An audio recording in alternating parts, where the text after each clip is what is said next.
Animation is a real hand-done craft. The animator sits at a drawing board and he or she draws 24 drawings a second of the Beast or Lumiere. But I think if an animator drew all those, it would take forever to make a film. So quite often the animator will do just extreme poses and assistants will fill in the rest, or people called in-betweeners fill in the in-between drawings. All that work is done on pencil and paper and shot under a camera where you get a chance to see how the action's working. So here's some terrific animation from all of the different characters in Beauty and the Beast in their earliest phase. Let's take a look.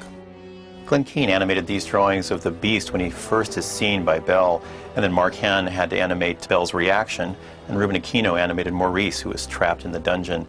When you look at these drawings, you realize how different animators have different handwriting, and Glen's drawings look very different from Mark Henn's drawings, which look very different from Ruben's drawings, and yet those three actors have to appear together in the same scene as though one person drew them.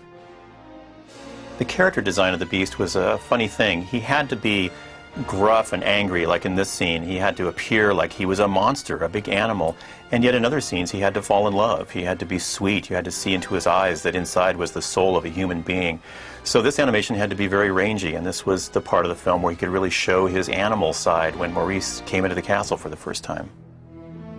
The funny thing about animation is you might think that it's about moving the character around, and sometimes the best animation is not moving the character, giving the character a sense that he's really thinking, and certainly that's the case on this scene where you get a feeling that the Beast, even in these rough drawings, is really thinking somewhere inside there, and that helps the audience believe that it's a living, breathing beast. And once again, Glen Keane animates these very simple, expressive drawings and goes through a range of emotions, but not a lot of movement. He starts very thoughtful, and the Beast gets very wistful, and then at the end, very happy. And he doesn't move around a lot. And those drawings express a wide range of emotions with just a very few scribbles on a piece of paper. And it's really the art of the animator at their best. A simple scene like this, you might think, well, that just takes a, half hour or something to do, and what you're looking at in this take of the Beast is probably a couple days worth of work. It's not only the rough animator's job, but also the work of the cleanup artist to add all the detail on the characters, down to the highlights in the eyes that create a feeling of this character living and breathing on the screen. So it gives you a new appreciation for how much work goes into a scene as simple as this one. James Baxter was the lead animator on Belle, and here you can see his beautiful animation.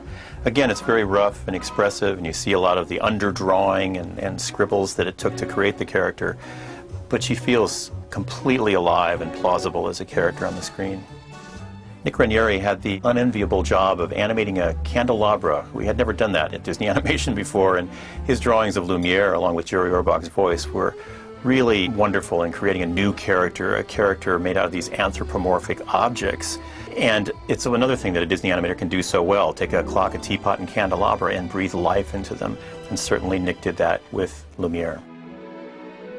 Ruben Aquino animated Maurice, Belle's father, and this is a scene where he first realizes that these objects are enchanted, that he's in a beautiful castle, but it's not just populated by a beast. There's also incredible talking teapots and teacups in this place, and it's an interesting reveal. He realizes halfway through drinking this cup of tea that it's alive. Now here the animator had to create a sense of moving through space, sometimes in the Z-plane, in and out of the screen to get a feeling of Belle running away from camera, sometimes moving from right to left with the background panning behind. And it's done in very simple, subtle ways with camera moves and drawings that move to give the feeling that the characters are walking down a hallway. You'll notice too in a scene right towards the beginning that Belle has small triangles drawn on her cheeks.